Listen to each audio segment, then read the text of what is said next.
राप्ती उपत्यका देउखुरीलाई तोकियोस् भन्ने प्रस्ताव संविधानको धारा 288 को उपधारा 2 बमोजिम प्रदेश सभाको 2/3 बहुमतले पारित भएको घोषणा गर्दछ। प्रदेशको नाम लुम्बिनी प्रदेश नामाकरण गरियोस् भन्ने प्रस्ताव प्रदेश सभाको 2/3 बहुमतले पारित भएको घोषणा गर्दछ।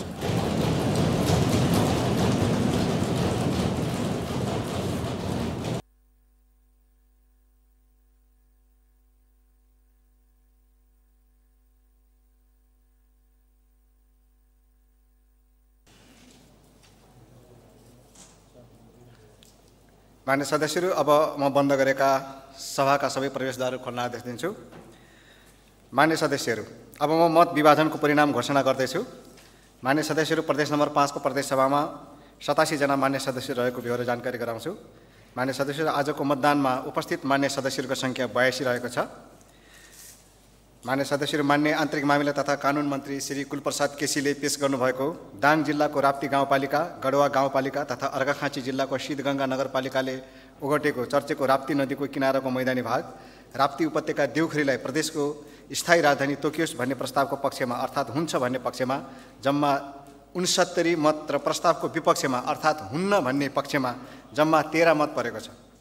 मान्य सदस्यहरू, मान्य आन्तरिक मामिला तथा कानुन मन्त्री श्री कुलप्रसाद केसीले पेश गर्नुभएको दाङ जिल्लाको राप्ती गाउँपालिका, गढवा गाउँपालिका तथा अर्घाखाँची जिल्लाको सिद्धगङ्गा नगरपालिकाले ओगटेको चर्चेको राप्ती नदी किनारको मैदानी भाग राप्ती उपत्यका देउखुरीलाई प्रदेशको स्थायी राजधानी तोकियोस् भन्ने प्रस्तावको पक्षमा हुन्छ भन्ने पक्षमा जम्मा 69 मत परेको र नेपालको संविधानको धारा 288 को उपधारा 2 बमोजिम प्रदेश सभामा तत्काल कायम रहेका सदस्य सङ्ख्याको 2/3 बहुमतबाट प्रदेशको राजधानी निर्धारण हुने संवैधानिक व्यवस्था अनुसार दाङ जिल्लाको राप्ती गाउँपालिका, गढवा गाउँपालिका तथा अर्घाखाँची जिल्लाको सिद्धगङ्गा नगरपालिकाले ओगटेको चर्चेको राप्ती नदीको किनाराको मैदानी भाग राप्ती उपत्यका देउखुरीलाई तोकियोस् भन्ने प्रस्ताव संविधानको धारा 288 को उपधारा 2 बमोजिम प्रदेश सभाको 2/3 बहुमतले पारित भएको घोषणा गर्दछ।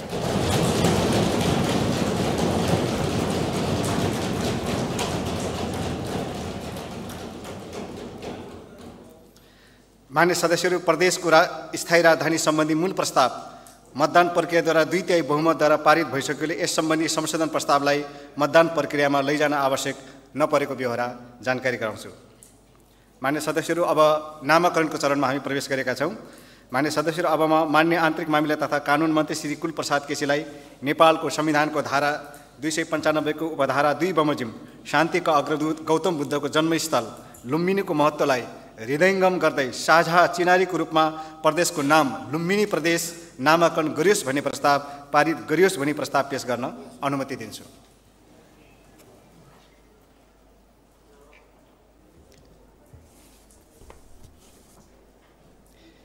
मान्य सभामुख महोदय, नेपालको संविधानको धारा 295 को उपधारा 2 बमोजिम शान्तिका अग्रदूत गौतम बुद्धको जन्मस्थल लुम्बिनीको महत्त्वलाई हृदयङ्गम गर्दै साझा चिनारीको रूपमा प्रदेशको नाम लुम्बिनी प्रदेश नामाकरण गरियोस् भन्ने प्रस्ताव पारित गरियोस् भनी सभा समक्ष पेश गर्दछु।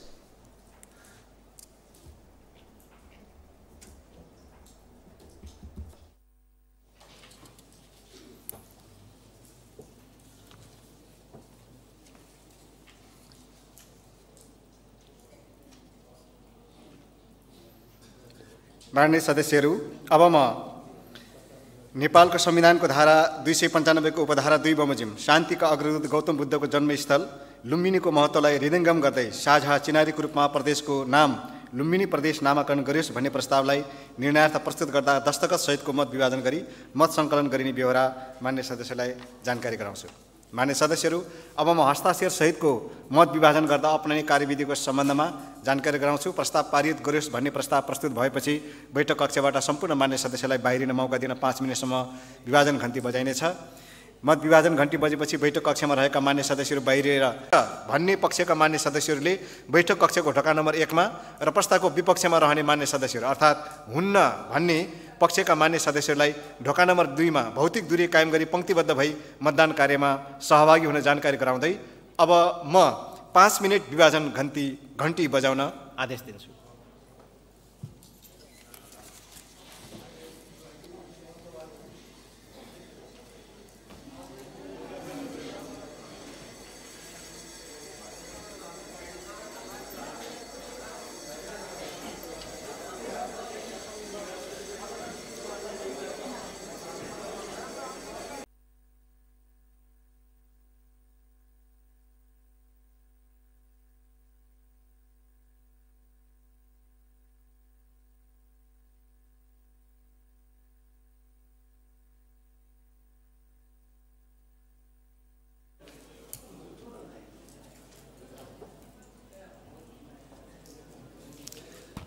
मान्य सदस्यहरू,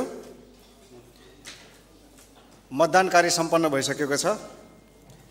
अब म मतदान सम्पन्न भएको जानकारी गराउँदै मान्य सदस्यहरू, तपाईहरूमध्ये कसैले आफ्नो मत सच्याउन चाहनुहुन्छ भने मत सच्याउनको लागि हात उठाउनको लागि म अनुमति दिन्छु। सबैले नसच्याउन चाहेको जानकारी प्राप्त भयो। मान्य सदस्यहरू, अब म बन्द गरेका सभाका सबै प्रवेशद्वारहरू खोल्न अनुमति दिन्छु। मान्य सदस्यहरू, अब म मत विभाजनको परिणाम घोषणा गर्छु।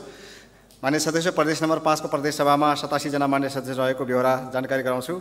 र मान्य सदस्यहरू, आजको मतदान कार्यमा उपस्थित मान्य सदस्यहरूको सङ्ख्या 83 रहेको छ। मान्य सदस्यहरू, नेपालको संविधानको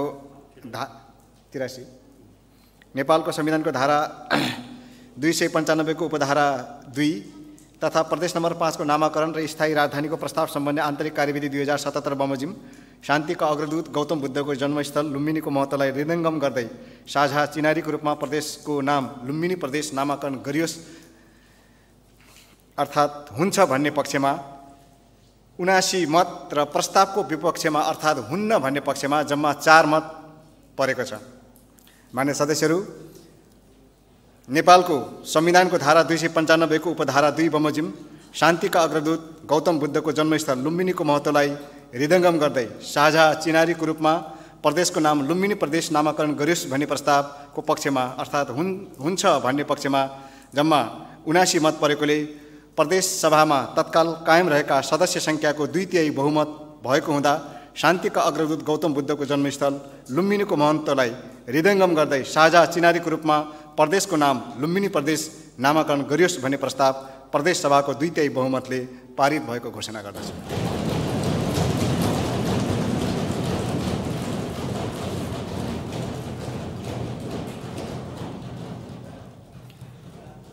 मान्य सदस्यहरू, प्रदेशको स्थायी राजधानी सम्बन्धी मूल प्रस्ताव मतदान प्रक्रियाद्वारा 2/3 बहुमतद्वारा पारित भइसकेकोले यस सम्बन्धी संशोधन प्रस्तावलाई मतदान प्रक्रियामा लैजान आवश्यक नपर्ने बेहोरा जानकारी गराउँछु।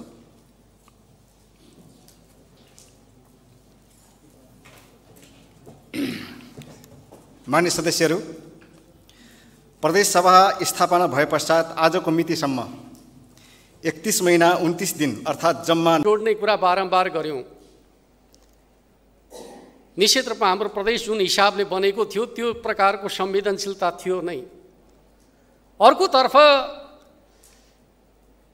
विगतका सन्दर्भको कुराकानी गर्दाखेरि एउटा सन्दर्भ म तपाईहरुलाई स्मरण गराउन चाहन्छु। त्यो सन्दर्भ के थियो भन्दाखेरि एक मधेस एक प्रदेशको नारा अगाडि बढिसकेपछि स्वाभाविक रूपमा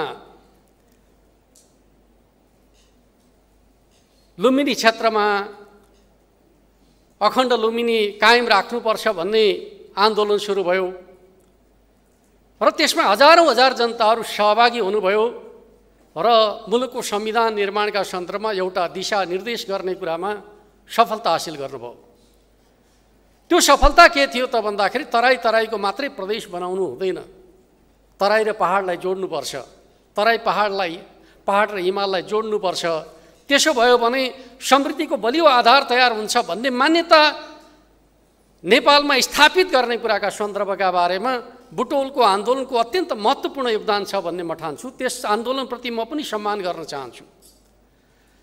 जति बेला बुटोलमा अखण्ड लुम्बिनीको नाममा आन्दोलन चलिरहेको थियो, तराई तराईको प्रदेश अलग प्रदेश बनाउनु हुँदैन भन्ने मान्यतालाई साथ दिँदै राप्ती अञ्चलका पहाडी जिल्लाहरू, चाहे प्युठान जिल्ला होस्, चाहे रोल्पा जिल्ला होस्, चाहे रुकुम जिल्ला होस्, उनीहरूले पनि त्यही आवाजमा साथ दिएको थियो भन्ने कुरालाई पनि हामी सबैले बुझ्नुपर्छ भन्ने मलाई लाग्छ। र आज हाम्रो जुन प्रदेश निर्माण भएको छ, तराई पहाड र एउटा हिमाली जिल्लाका रूपमा पूर्वी रुकुमलाई जोडेर जुन प्रकारको प्रदेश निर्माण भएको छ, त्यसमा बुटोलमा चलेको आन्दोलनको पनि महत्त्वपूर्ण योगदान छ भन्ने कुरा म यस अवसरमा सम्झना गर्न चाहन्छु।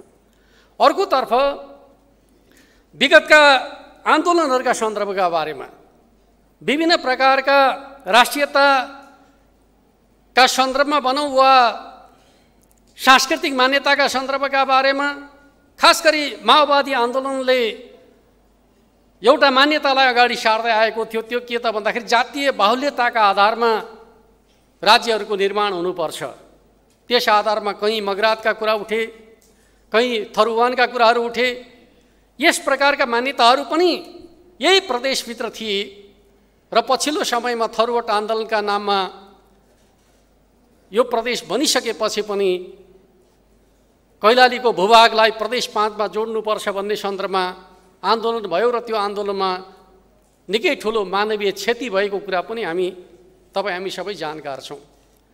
यो सबै संवेदनशीलतालाई जोड्ने जिम्मेवारी भनेको चाहिँ प्रदेशको नेतृत्वको जिम्मेवारी थियो। किनकि हामीले संघीयता निर्माण गर्दाखेरि सबै प्रकारका भावनाहरूलाई जोडेर एउटा बलियो प्रदेश निर्माण गर्नु पर्थ्यो। त्यो प्रयास अन्तर्गत हामीले प्रदेश सभाभित्र विशेष समिति गठन गरिकन लुम्बिनी क्षेत्रका मान्य सदस्यहरू राप्ती र भेरी क्षेत्रका मान्य सदस्यहरू लुम्बिनी क्षेत्रमा पुगेर जनताका भावनाहरू बुझ्ने कोसिस गर्यौँ र त्यसलाई समितिको प्रतिवेदनमा समेट्ने कोसिस गर्यौँ र समिति स्वयं आफैले पनि विकल्पहरू प्रस्तुत गर्ने सन्दर्भको कुरा गर्दाखेरि पहिलो नम्बरमा दाङ, दोस्रो नम्बरमा रूपन्देही र तेस्रो नम्बरमा कपिलवस्तु भनेको अवस्था छ। त्यस अर्थमा अहिले हामीले जे गरेका छौँ समितिको रिपोर्टभन्दा बाहिर छ भन्ने खालको कुरा सत्य होइन। त्यति मात्रै होइन, प्रक्रियाका हिसाबले विशेष समितिको प्रक्रियालाई पालना गरियो कि गरिएन भन्ने कुराका सन्दर्भमा पनि यहाँ प्रश्न उठेको छ।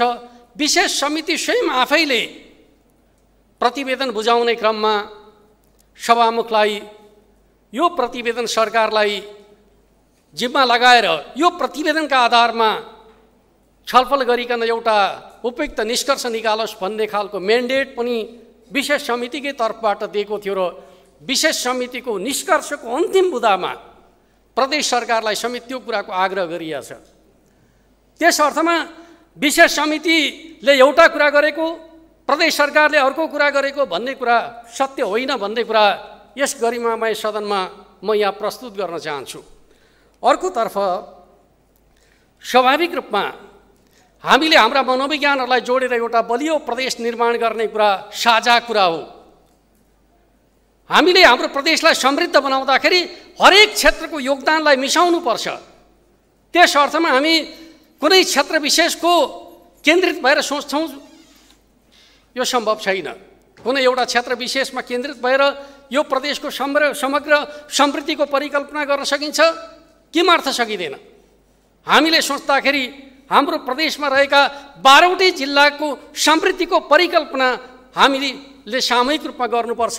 यो प्रदेश सरकारले वा प्रदेश सभाले सोच्दाखेरि 12 जिल्लाका जनताको समृद्धिको चाहनाको प्रतिनिधित्व गर्न सक्नुपर्छ भन्ने मलाई लाग्छ। हामीले त्यो उचाइबाट, त्यो मान्यताबाट आफूलाई प्रस्तुत गर्न सक्यौँ भने विमति हुनुपर्ने कारण केही रहन्छ भन्ने मलाई लाग्दैन। र आज हामीले हाम्रो प्रदेशका सन्दर्भका बारेमा चर्चा गर्दा बारम्बार भन्ने गरेका छौँ, हाम्रो प्रदेश मिनी नेपालका रूपमा रहेको छ। हाम्रो प्रदेशभित्र स्वाभाविक रूपमा आर्थिक सामाजिक विकासका दृष्टिकोणले अलिक अगाडि बढेका क्षेत्रहरू पनि छन्।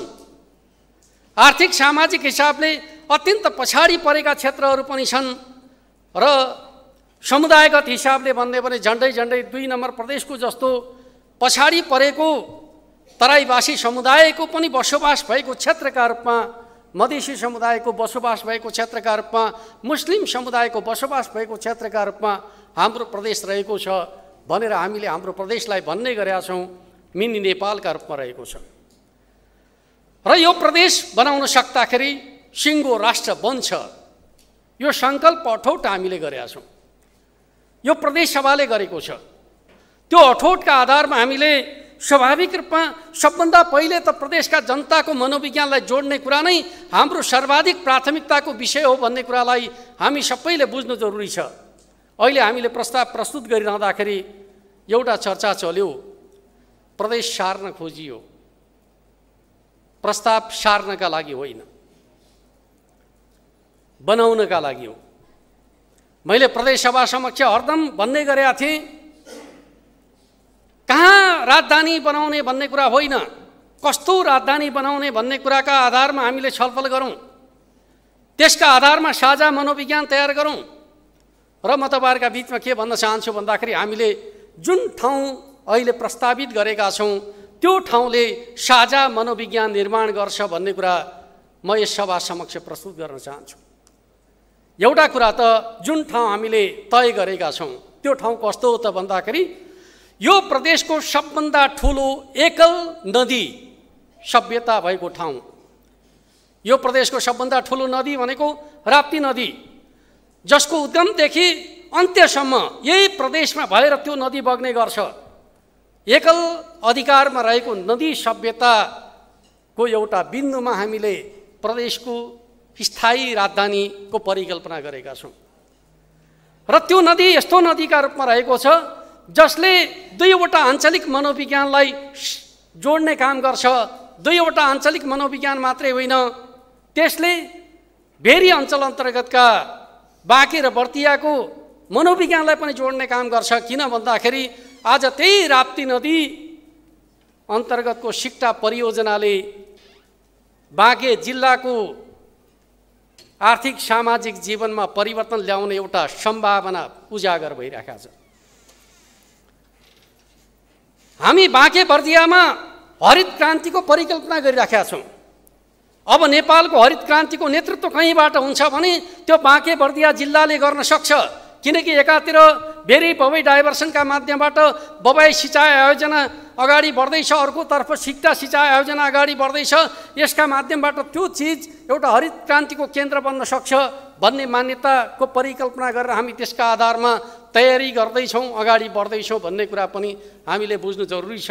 अर्कोतर्फ पश्चिमको गेटवेका रूपमा कर्णाली प्रदेशको गेटवे भन्नुहोस् वा सुदूरपश्चिम प्रदेशको गेटवेका रूपमा नेपालगञ्ज भन्सार नाका रहेको छ।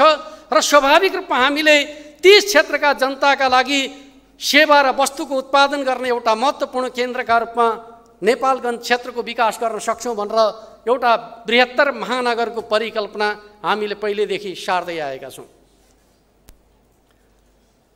अर्कोतर्फ हामीले लुम्बिनी क्षेत्र एक प्रकारले भन्नुहुन्छ भने लुम्बिनी क्षेत्रलाई जति तीव्र गतिमा हामी विकास गर्न सक्छौँ हाम्रो प्रदेशको समृद्धि त्यसैबाट निर्माण हुन्छ। अहिले जे परियोजनाहरू यस क्षेत्रमा आरम्भ भएका छन् त्यो परियोजनाहरूले स्वाभाविक रूपमा यस क्षेत्रको विकासमा रणनीतिक योगदान गर्नेछन्। नारायणघाटदेखि बुटोलसम्म 4 लेनको सडक निर्माणको प्रक्रिया अगाडि बढेको छ। गौतम बुद्ध अन्तर्राष्ट्रिय विमानस्थल निर्माण अन्तिम चरणमा पुगेको छ। लुम्बिनी विकासको राष्ट्रिय गौरवको आयोजना कार्यान्वयनको अन्तिम चरणमा प्रवेश गरेको छ। हुलाकी राजमार्ग निर्माण गरिकन हामी हाम्रा सम्पदा क्षेत्रलाई जोड्न सक्ने बिन्दुमा प्रवेश गर्न लागिरहेका छौँ। त्यति मात्रै होइन, हामीले भैरवा बुटौल करिडोरको दीर्घकालीन विकासका सन्दर्भका बारेमा अध्ययन गरिकन डिपिआर निर्माणको कामलाई अन्तिम चरणमा पुर्याइसकेका छौँ। अर्कोतर्फ यही बुटोल क्षेत्रमा हामीले हाम्रो प्रदेशको सन्दर्भमा मात्रै होइन नेपालको सन्दर्भमा सबभन्दा धेरै बिरामीहरूले उपचार गर्ने अस्पतालका रूपमा रहेको लुम्बिनी प्रादेशिक अस्पताललाई नेपालकै नमुना अस्पतालका रूपमा निर्माण गर्ने गुरु योजना तयार गरिकन यसै वर्ष त्यसको डिपिआर तयार गरिकन त्यसलाई निर्माणको प्रक्रियामा अगाडि बढाउने भनेर योजना बनाएका छौँ। अर्कोतर्फ सैनामैना नगरपालिकामा यो प्रदेशको सबभन्दा ठुलो कृषि बजार क्षेत्र निर्माण गर्ने अध्ययनको काम अगाडि बढिरहेको छ र त्यसले स्वाभाविक रूपमा हामी कसरी यो क्षेत्रको विकासका सन्दर्भमा अगाडि बढ्दैछौँ भन्ने खालको कुरा यो प्रदेशको राजधानीका सन्दर्भमा उठेका प्रश्नहरूको जवाब दिने सन्दर्भमा मात्रै हामीले यो विषयको चर्चा गरे होइन। जति बेलादेखि प्रदेश सरकारले जिम्मेवारी सम्हालेको छ समग्र प्रदेशको विकासका सन्दर्भका बारेमा कहाँ के गर्नुपर्छ भन्ने कुराका सन्दर्भमा अध्ययन गरिरहेको कुरा पनि म तपाईँहरूका बिचमा राख्न चाहन्छु। हामीले यस क्षेत्रभित्र पर्यटकीय सम्भावनालाई दृश्यगत गरिकन अन्तर्राष्ट्रिय विमानस्थल निर्माण भएपछि स्वाभाविक रूपमा लुम्बिनीको विकास हुन्छ भन्ने मान्यतालाई आधार बनाएर त्यहाँ आउने पर्यटकहरूलाई कसरी अन्य पर्यटकीय गन्तव्यहरूमा पुर्याउन सकिन्छ भन्ने मान्यताका आधारमा चाहे तिलोराकोटको कुरा होस् चाहे रामग्रामको कुरा होस्, हामी आइसकेपछि त्यसलाई तीव्रता दिने प्रयास गऱ्यौँ। आज रामग्रामको मास्टर प्लान तयार भइसकेको छ, तिलोराकोटको जमिन अधिग्रहणको प्रक्रिया अगाडि बढिसकेको छ र अब हामी मास्टर प्लान निर्माणको चरणमा प्रवेश गरेका छौँ। यसरी हेर्ने हो भने हामी यो प्रदेशलाई चाहे कपिलवस्तुलाई भन्नुहोस्, कपिलवस्तुका सन्दर्भको कुराकानी गर्ने हो भने एक प्रकारले भने हरेक माटो मुनि सम्पदा लुकेर रहेको ठाउँका रूपमा कपिलवस्तुलाई लिने गरिन्छ। कपिलवस्तुभित्र त्यति सामर्थ्य छ, त्यो सामर्थ्यलाई अहिलेसम्म हामीले उजागर गर्न सकेका छैनौँ। प्रदेश सरकार आइसकेपछि त्यो विषयमा छलफल बहस भएको छ र धेरै हदसम्म हामीले ध्यानाकर्षण गर्ने कुरामा सफलता हासिल गरेका छौँ। लुम्बिनी भ्रमण वर्षका क्रममा हामीले विभिन्न बुद्ध सम्पदा क्षेत्रहरूमा कार्यक्रमको आयोजना गरिकन हाम्रा सम्पदा क्षेत्रहरूलाई राष्ट्रिय रूपमा अन्तर्राष्ट्रिय रूपमा चर्चामा ल्याउने खालको महत्त्वपूर्ण काम पनि हामीले सम्पन्न गरेका छौँ। त्यो चिजलाई जोड्ने सन्दर्भमा हामीले यो प्रदेशमा नेपालकै सबभन्दा ठुलो चिडियाखाना निर्माण गर्ने हिसाबले बुटोल क्षेत्रमा अध्ययन अगाडि बढाएका छौँ र यस क्षेत्रमा व्यावसायिक रङ्गशाला निर्माण गर्ने भनेर हामीले उजिर सिंह रङ्गशालाको परिकल्पना अगाडि बढाएका छौँ। त्यति मात्रै होइन, नुवाकोट र बसन्तपुर डाँडालाई केबल कारसँग जोड्ने हिसाबले निजी क्षेत्रसँगको सहकारीमा प्रक्रिया अगाडि बढाएका छौँ। दुवैतर्फबाट दुवै क्षेत्रमा केबल कारको निर्माण गर्ने हिसाबले निजी क्षेत्रले प्रक्रिया अगाडि बढाइसकेका कुरा पनि म तपाईँहरूका बिचमा राख्न चाहन्छु। यो हिसाबले हेर्दाखेरि प्रदेश सरकारको मान्यता के रहेको छ भन्दाखेरि यो प्रदेशको वित्तीय राजधानीका रूपमा बुटोल भैरवा करिडोरको विकास सम्भव छ। प्रदेश सरकार त्यो दिशामा अगाडि बढ्छ भन्ने कुरा पनि यस अवसरमा म यहाँहरू समक्ष उल्लेख गर्न चाहन्छु। त्यस अर्थमा प्रदेशको अस्थायी केन्द्र नयाँ ठाउँमा तोकियो भन्ने कुराका आधारमा यस क्षेत्रको विकासका सन्दर्भका बारेमा कुनै प्रकारको चिन्ता नगर्नका लागि म सम्पूर्ण दाजुभाइ दिदीबहिनीहरूलाई प्रदेश सभाका माध्यमबाट हार्दिक अनुरोध पनि गर्न चाहन्छु। त्यसै गरी हामीले लुम्बिनीका जति पनि सम्पदा क्षेत्रहरू छन्, बुद्धिस्ट सम्पदा क्षेत्रहरू छन्, ती सम्पदा क्षेत्रलाई विकास गर्ने र यस क्षेत्रसँग रहेका हिल स्टेसनहरूलाई पनि विकास गर्ने मान्यताभित्र हामीले यो क्षेत्रलाई पर्यटकीय राजधानीका रूपमा विकास गर्न सकिन्छ भन्ने मान्यताका आधारमा पर्यटकीय राजधानी विकास गर्ने निर्णय पनि हामीले गरेका छौँ। आजकै मन्त्री परिषदको बैठकबाट हामीले त्यो निर्णय गरेको कुरा पनि म तपाईँहरूका बिचमा जानकारी गराउन चाहन्छु। अर्कोतिर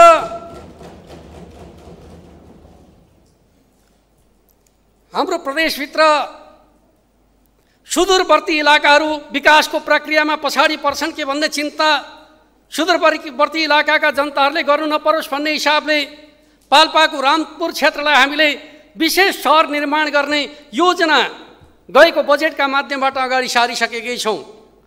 त्यसै गरी हामीले पूर्वी रुकुमलाई हाम्रो एकमात्र हिमाली जिल्लाका रूपमा त्यो क्षेत्रको पर्यटकीय सम्भावनालाई कसरी अगाडि बढाउन सकिन्छ र त्यो जिल्लालाई प्रदेशको एउटा मोडेल अर्ग्यानिक जिल्लाका रूपमा निर्माण गर्ने योजना पनि हामीले अगाडि सारेकै छौँ।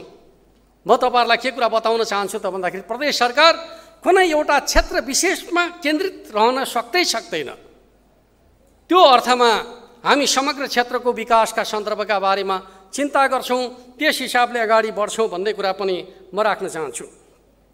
अर्कोतिर हामीले तोकेको राप्ती उपत्यका देउखरी क्षेत्रकै कुराकानी गर्दाखेरि कतिपय मान्य सदस्यज्यूहरूले भन्ने गर्नुहुन्छ हाम्रो प्रदेशको विशेषतालाई त्यसले कुन रूपमा जोड्छ भनेर भन्ने गर्नुहुन्छ।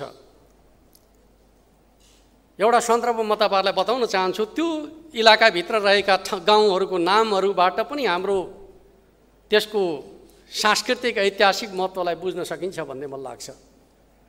लालमटिया, सिसनिया, गोबडिया, खुररिया जस्ता गाउँहरू छन्।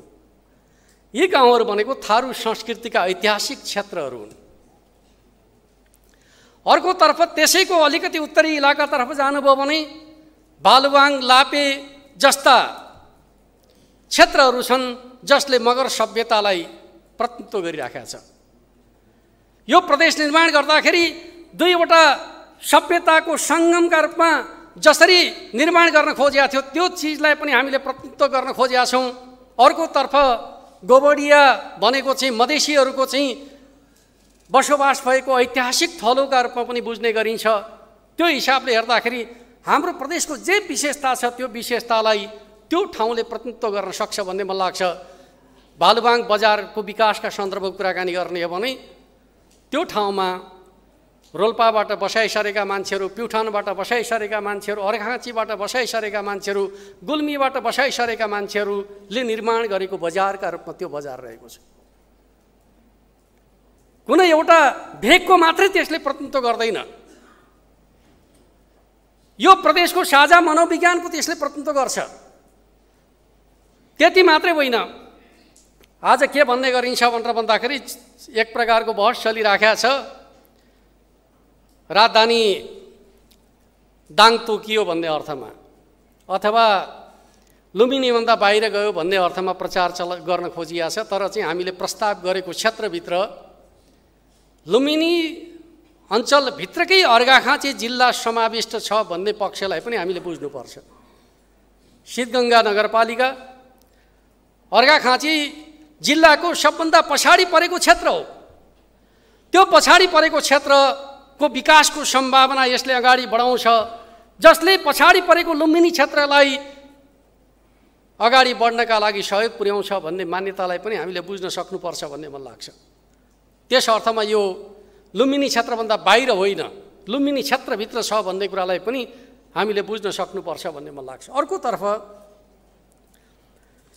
राजनीतिक आग्रह भयो कि भन्ने खालको तर्क पनि आउने गरेको छ। म तपाईँहरूका बिचमा के भन्न चाहन्छु त भन्दाखेरि हामीले जुन 3वटा पालिकाहरूको छनौट गरेका छौँ प्रदेशको स्थायी केन्द्रका रूपमा, राजधानीका रूपमा, राप्ती गाउँपालिका, सिद्धगङ्गा नगरपालिका र गढवा गाउँपालिका, दुईवटा गाउँपालिकाको नेतृत्व प्रतिपक्षी दलका साथीहरूले नै गरिराख्नु भएको छ। त्यो गाउँपालिकाको सत्ता पक्ष नै नेपाली काङ्ग्रेस हो।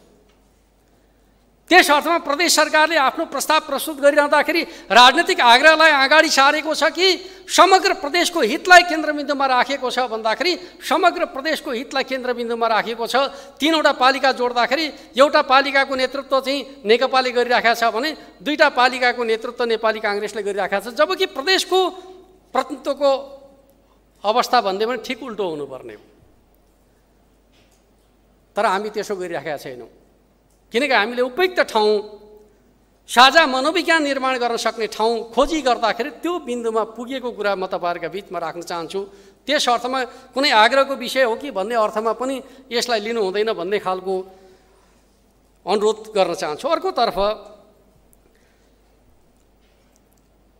सबै कुराहरू खुला रूपमा राख्न कति उपयुक्त हुन्छ हुँदैन भन्ने कुरा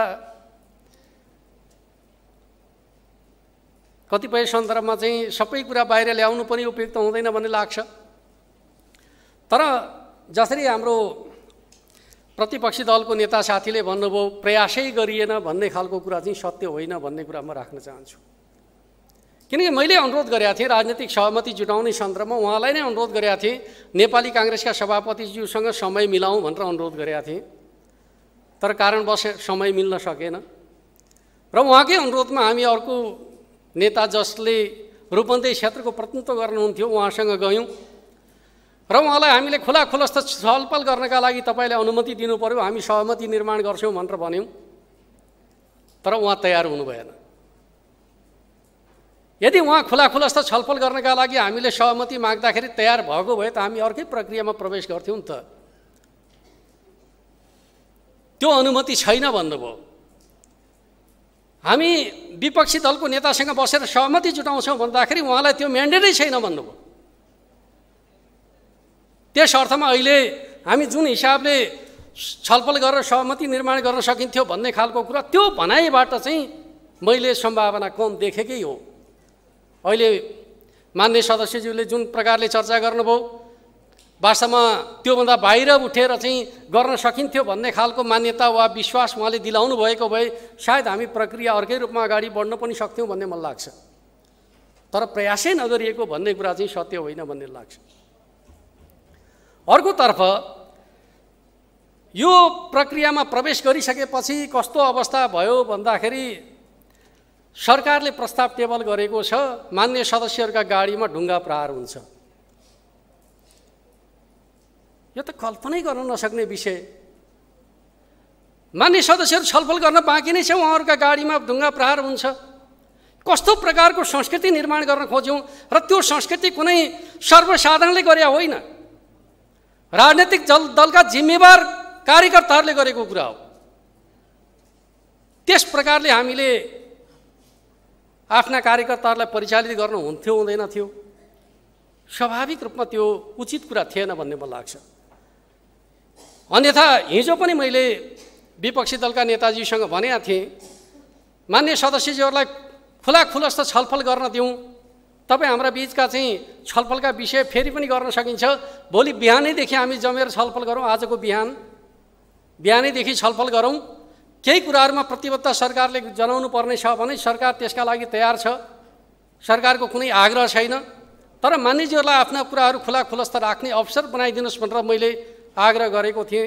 तर दुःखको कुरा भन्नुपर्छ, हामी हिजो त्यो मनस्थिति र मानसिकतामा थिएनौँ। वास्तवमा सभासदहरूले आफ्ना कुरा जसरी राख्न पाउनु पर्थ्यो त्यो वातावरण हामीले हिजो दिन सकेनौँ। दिन सकेको भए धेरै राम्रो हुन्थ्यो भन्ने मलाई लाग्छ। मैले अनुरोध पनि गरेका थिएँ, तर जुन प्रकारको परिस्थिति यहाँ पनि असहज, बाहिर पनि असहज, त्यो चाहिँ असहजता भनेको चाहिँ आम जनताको कुरा नभएर सङ्गठित राजनीतिक शक्तिको गतिविधिका रूपमा प्रकट भयो। सङ्गठित राजनीतिक गतिविधिका रूपमा प्रकट नभएको भए जनताको असन्तुष्टिलाई हामीले अन्यथा ठान्नुपर्ने विषय नै थिएन।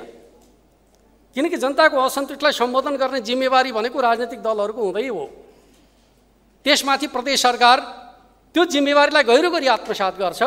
जनताका गुनासाहरूलाई सम्बोधन गर्ने कर्तव्य सरकारको कर्तव्य हो भन्ने कुरालाई आत्मसात गरिकन हामी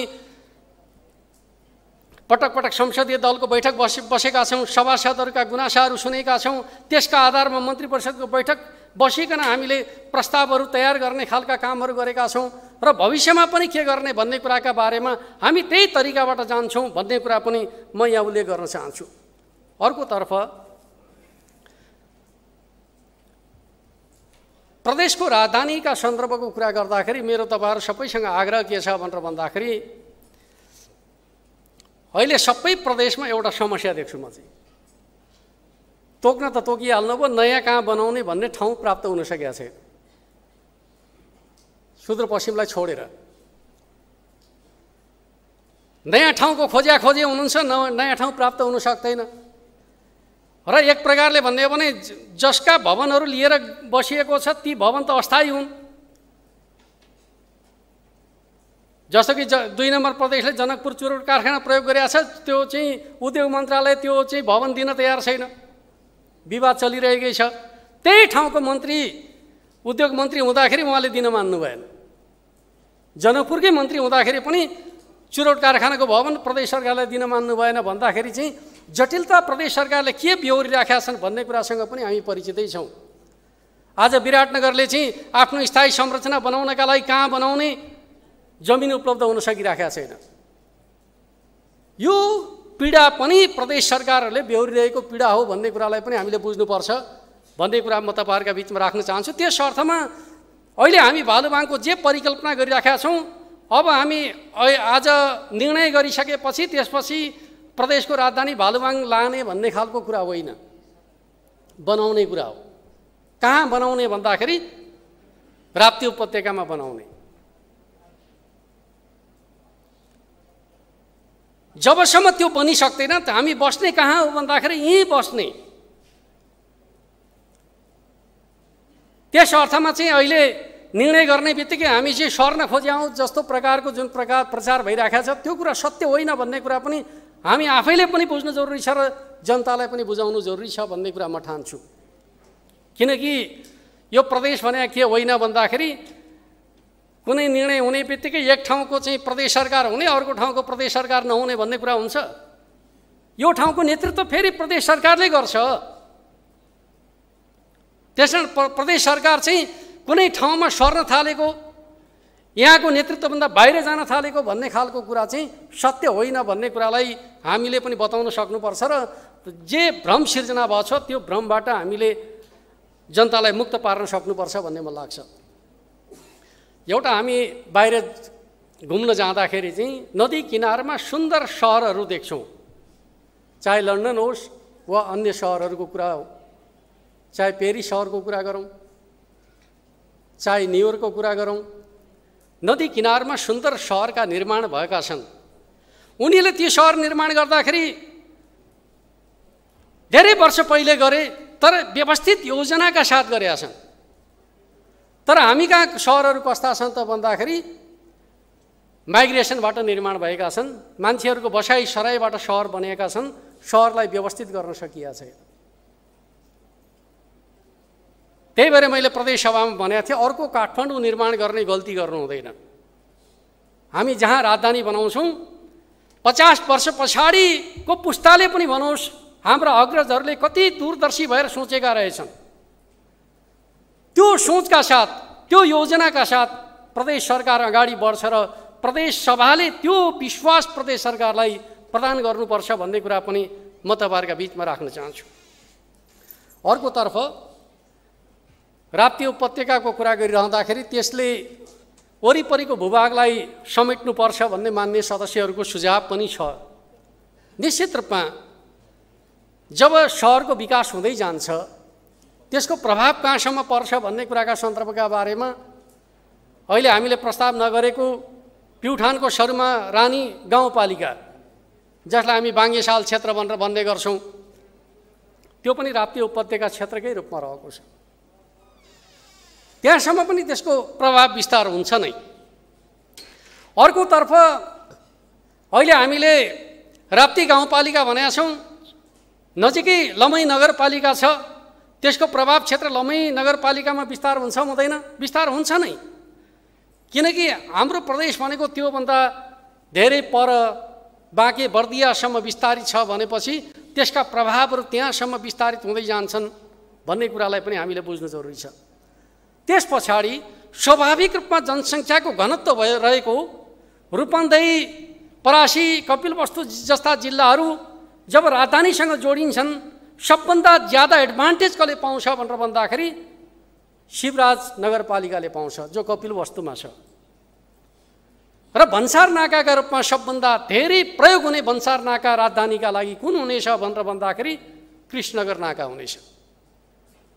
त्यसले स्वाभाविक रूपमा कुनै भेग विशेषलाई मात्रै प्रतिनिधित्व गर्दैन, समग्र भेगको प्रतिनिधित्व गर्छ। जुन क्षेत्र पछाडि परेको छ त्यो क्षेत्रलाई उठाउने काम गर्छ।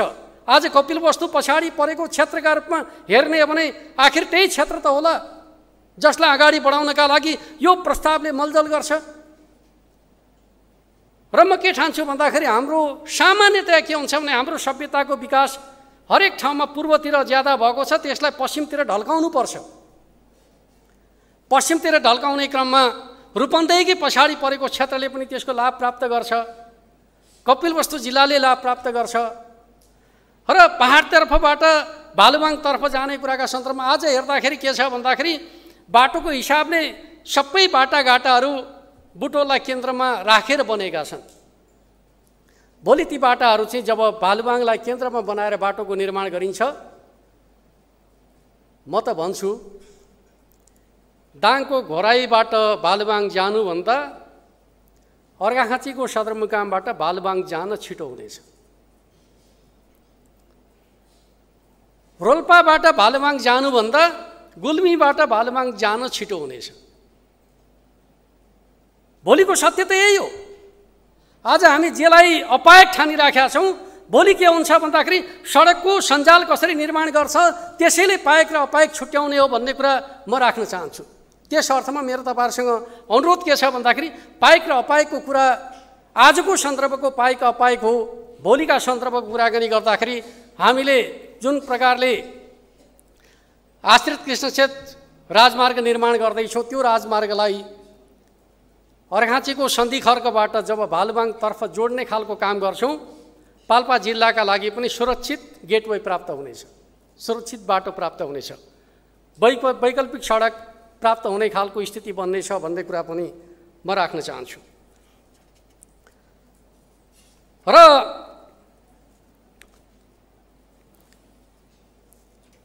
यस क्षेत्रका व्यवसायी साथीहरू जसले चिन्ता गर्दै हुनुहुन्छ, हिजो 6 जिल्ला उहाँहरूका सम्पर्कमा थिए। लुम्बिनी क्षेत्रका व्यवसायी साथीहरूको सम्पर्कको मूलत नेटवर्क भनेको लुम्बिनीका जिल्लाहरू थिए। तर आज लुम्बिनी प्रदेश 6 जिल्लाबाट विस्तारित भएर 12 जिल्लामा रूपान्तरित भएको छ। कुनै यो प्रदेशका कुनै पनि व्यवसायी साथीहरूले आफ्नो प्रदेशभित्र व्यवसाय गर्न सक्दाखेरि दोब्बर क्षेत्र विस्तार भएको छ। व्यवसाय गर्नेहरूका लागि यो अपर्च्युनिटी बढेको छ। त्यस अर्थमा कसैले पनि आफ्नो मन खुम्च्याउनु पर्ने विषय छ भन्ने म ठान्दिनँ। व्यापार व्यवसाय गर्नका लागि स्वाभाविक रूपमा जति क्षेत्र फराकिलो भयो, जति मनोविज्ञान एउटा साझा मनोविज्ञान निर्माण भयो, आफ्ना वस्तुहरू र सेवाहरूको बजारको विस्तार त्यसै गरी हुन्छ। भैरवा क्षेत्रमा कुनै उद्योगले उत्पादन गर्यो भने हाम्रो प्रदेशको उत्पादन भनेर चाहिँ रोल्पा रुकुमका मान्छेले पनि छनौट गरेर किन्न सुरु गर्छन्। अहिले जुन 6 जिल्लामा त्यो भावना छ, भोलि 12 जिल्लामा त्यो भावनाको विकास हुन्छ। त्यसले प्रदेशभित्रको उत्पादनलाई वृद्धि गर्ने खालको बलियो आधार प्रदान गर्छ भन्ने कुरालाई पनि हामीले बुझ्नु जरुरी छ भन्ने कुरा म उल्लेख गर्न चाहन्छु।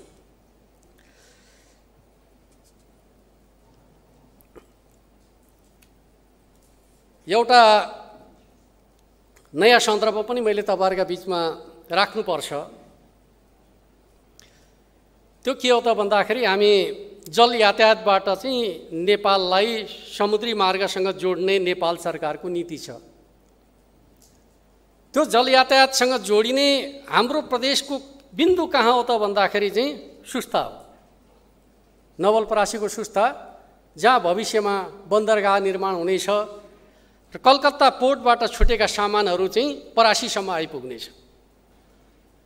त्यसको अध्ययन भइसकेको छ र त्यो प्रक्रियालाई हामीले अगाडि बढाउने बित्तिकै स्वाभाविक रूपमा कतिपयले के भन्ने गर्नुहुन्छ भन्दाखेरि अहिले जे छ त्योभन्दा के फरक पर्ला भन्ने खालको कुरा गर्नुहुन्छ। अहिलेभन्दा कयौँ गुणा ज्यादा आर्थिक क्रियाकलापको वृद्धि हुन्छ भन्ने विश्वासमा हामीले आर्थिक राजधानीको कुरा, वित्तीय राजधानीको कुरा गरे हो। प्रदेश सरकारको सोच हो, योजना हो। अहिले पर्यटकको जुन अभिगत छ, यो अभिगत अहिले जे छ त्यही रहिरहन्छ र बदलिन्छ। हाम्रो प्रदेशमा झन्डै 3 लाख विदेशी पर्यटक आउँछन्, तर त्यसको अर्थतन्त्र हाम्रो प्रदेशसँग जोडिन सकेका छैन। हाम्रो माननीय पर्यटन मन्त्रीले बारम्बार भन्दै गर्नुहुन्छ, ठुलो सङ्ख्यामा आउने पर्यटकहरू चाहिँ 10-12 बजे आउँछन्, 2-3 बजे चाहिँ फोहोर जम्मा गरेर फर्किन्छन् भन्नुहुन्छ। त्यसको एडभान्टेज हामीले पाउन सकेका छैनौँ। तर अन्तर्राष्ट्रिय विमानस्थल बनिसकेपछि त्यो एडभान्टेज हामीले प्राप्त गर्न सक्छौँ। त्यस अर्थमा वित्तीय राजधानीको हाम्रो जुन सोच छ त्यो सोचलाई हामी सार्थक बनाउन सक्छौँ भन्ने मलाई लाग्छ। त्यस अर्थमा यो भन्नका लागि भनिएको कुरा होइन, हामी त्यो मिसनका साथ, त्यो योजनाका साथ अगाडि बढ्दैछौँ भन्ने कुरा म राख्न चाहन्छु।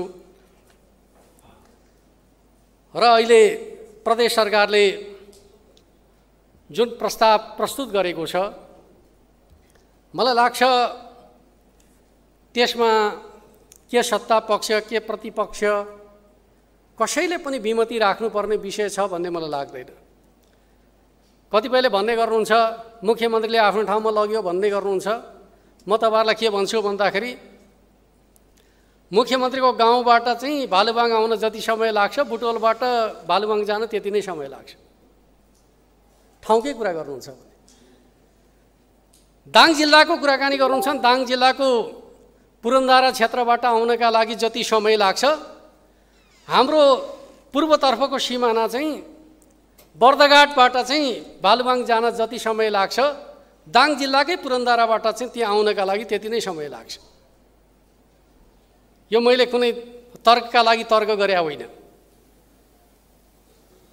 सबैको मनोविज्ञानलाई जोड्दाखेरि हामीले कस्तो ठाउँ रोजेका रहेछौँ भन्ने कुराका सन्दर्भका बारेमा हामीले यो सच्चाइलाई महसुस गर्नुपर्छ भन्ने मलाई लाग्छ। अहिले पनि बर्दियाको राजापुर क्षेत्रबाट त्यो ठाउँमा आउनका लागि जति समय लाग्छ त्यो समय चाहिँ स्वाभाविक रूपमा लुम्बिनीको तराईभन्दा धेरै समय त्यता लाग्छ। त्यस अर्थमा हामीले ठाउँका सन्दर्भमा जुन प्रकारको सोच अगाडि सारेका छौँ, हरेक प्रकारको भर्जिन ल्यान्डभित्र एउटा व्यवस्थित नमुना सहर बनाउने खालको जुन सोच अगाडि सारेका छौँ र मेरो तपाईँहरू सबैसँग आग्रह के छ भन्दाखेरि तपाईँ हामी जनताका बिचमा जाँदासम्म हामीले मास्टर प्लान सहितको डेमोन्स्ट्रेसन गर्ने बित्तिकै हरेकले भन्नु सक्नुहुनेछ जनताका बिचमा हामीले प्रदेश सभाका माध्यमबाट जे गरेछौँ शानदार गरेछौँ भन्ने कुरा चाहिँ 2 वर्षकै अवधिमा तपाईँहरूले गर्न पाउने वातावरण प्रदेश सरकारले निर्माण गर्नेछ भन्ने कुरा म यहाँ राख्न चाहन्छु। हामीले तोक्नका लागि तोक्ने त्यसपछि सुतेर बस्ने भन्ने खालको मान्यताका पक्षमा हामी छैनौँ भन्ने खालको कुरा राख्न चाहन्छु। अर्कोतर्फ चाहिँ लुम्बिनी नामाकरण यस्तो ऐतिहासिक र गौरवपूर्ण नामाकरण हामीले चाहिँ प्रस्तावित गरेका छौँ। कतिपय मानिसहरूले चाहिँ हामीले विगतमा उठाएको नाम चाहिँ आइदिएको भए हुन्थ्यो भन्ने खालको आग्रह पनि राख्ने गर्नुभएको छ। लुम्बिनी नाम सबैको भावनालाई त्यसले प्रतिनिधित्व गर्छ, एउटा साझा मनोविज्ञान त्यसले निर्माण गर्छ। साझा मनोविज्ञान निर्माण गरेर हाम्रो प्रदेशलाई समृद्ध बनाउन सक्दाखेरि चाहिँ स्वाभाविक रूपमा हरेक जात जाति भाषा संस्कृतिहरूको उत्थान हुन्छ भन्ने पक्षलाई हामीले बुझ्नु जरुरी छ भन्ने कुरा म राख्न चाहन्छु। हामीले जात जातिको मनोविज्ञानलाई सही ढङ्गले सम्बोधन गर्ने कोसिस गरेका छौँ भन्ने कुरा त हाम्रो चाडका रूपमा हामीले माघी पर्वलाई विशेष रूपमा मनाउन थालेबाटै हामीले त्यो चिजलाई पुष्टि गरेका छौँ भन्ने कुरा पनि म तपाईँहरूका बिचमा राख्न चाहन्छु। र अहिले सीमावर्ती इलाकाहरू जसरी पछाडि परेका छन् ती इलाकाहरूको विकासका सन्दर्भका बारेमा विशेष ध्यान दिनुपर्छ भन्ने हिसाबले अहिले हामीले सामाजिक विकासका क्षेत्रमा पनि चाहे त्यो विद्यालयको सुधारका सन्दर्भमा होस्, चाहे स्वास्थ्य चौकीहरूको सुधारका सन्दर्भमा होस्, चाहे बाटाघाटाका सन्दर्भमा होस्, विशेष प्याकेज बनाएर काम गर्न थालेका छौँ।